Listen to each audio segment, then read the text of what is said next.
Ya, bismillahirrahmanirrahim. Assalamualaikum warahmatullahi wabarakatuh. Ya, alhamdulillahirabbil alamin wassalatu wassalamu ala asyrofil anbiya'i wal mursalin wa ala alihi wa sahbihi ajmain amma ba'du. Perkenalkan Bapak Ibu, nama saya Fidian Guzani Gunawan dari kelas 11-2 dan nomor absen saya 14. Di video kali ini dan pembuatan video ini itu dibuat dalam rangka untuk mengerjakan remedial di mata pelajaran tahfidz. Ya. Dan surat dan ayat yang saya pilih itu surat Al-An'am ayat 162 hingga 163 yang tema besarnya itu mencakup mengenai kehidupan kita atau lebih tepatnya kenalan lagi sama misi hidup.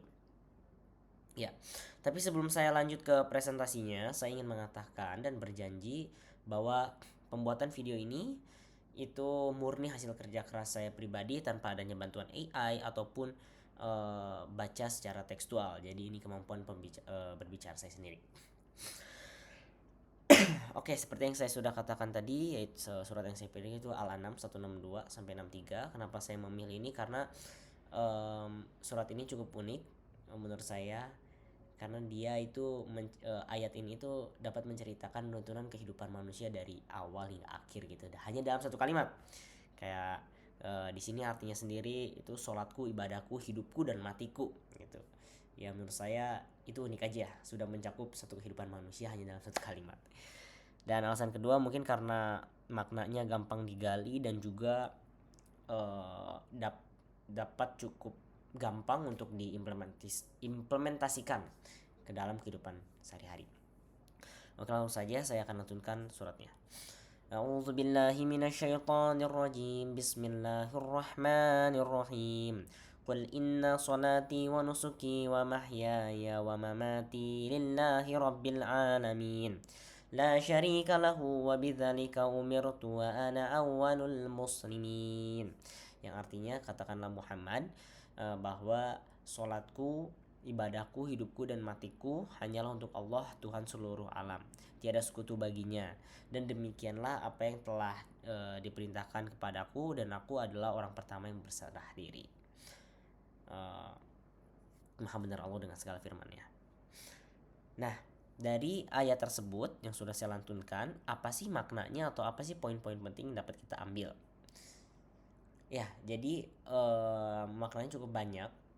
Tapi yang saya ambil adalah bahwa apapun yang kita lakukan setiap harinya di kehidupan ini, mau itu kita lagi melakukan olahraga, mau kita lagi makan, mau kita lagi jalan pagi, mau kita lagi belajar, mau itu kita lagi apapun itu, tapi konteksnya hal-hal positif, itu kita harus niatkan dalam bentuk ibadah kepada Allah. Jadi bukan hanya untuk bermanfaat bagi diri aja, tapi kita jadikan itu juga kita jadikan hal-hal itu juga sebagai pahala gitu.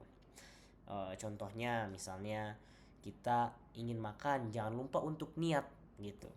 Makannya untuk sudah bermanfaat buat diri kita sendiri, tapi untuk mendapatkan pahalanya supaya kita dapat pahala, kita niat gitu. Jadi kehidupan kita harus selalu connected sama Allah Subhanahu wa taala apapun itu, tapi konteksnya positif. Nah, itu di ayat 162. Nah, 163-nya itu lebih ke mengenai prinsip tauhid ya, dengan adanya kalimat atau kata la syarikalah yang artinya itu tidak ada satupun sekutu baginya. Ini mensimbolisasi kita mengenai kita tuh hidup hidup harus selalu taat dan harus berserah diri kepada Allah dalam kondisi apapun itu. Seperti itu maknanya. Dan yang terakhir, bagaimana cara kita mengamalkannya atau kesimpulannya seperti apa? Ya, jadi intinya Al-An'am 162-163 ini menjelaskan mengenai apapun yang kita lakukan, aktivitas apapun yang kita lakukan itu kalau bisa harus selalu niat karena Allah Subhanahu wa taala. Contohnya apa? Contohnya itu kalau dikaitkan dengan pelajar ya, itu seperti saat kita belajar itu bukan diniatkan hanya untuk nilai. Misalnya besok kita ada ujian tahfidz, kita belajar tuh malamnya. Nah, jangan kita niatkan hanya untuk mendapatkan nilai bagus, tapi juga eh, kita niatkan sebagai ibadah untuk penuntut ilmu agar kita mendapatkan pahalanya. Terus yang kedua, itu kalau misalnya kita lagi di rumah nih, kita mau bantu orang tua, itu kita harus ikhlas karena Allah, kayak gitu, bukan karena niat apapun yang lain, bukan, tapi kita harus niatnya karena Allah. Dan yang terakhir itu poin terakhir itu mengutamakan Allah dalam setiap tujuan dan keputusasaan hidup. Ya mungkin Bapak Ibu sekian mengenai presentasi dan penjelasan surat Al-An'am 162 hingga 163 dari saya. Semoga dapat dimengerti dan itu semua merupakan penangkapan saya terhadap ayat dan surat ini. Terima kasih. Mohon maaf bila ada kesalahan. Wabillahi taufiq wal hidayah. Wassalamualaikum warahmatullahi wabarakatuh.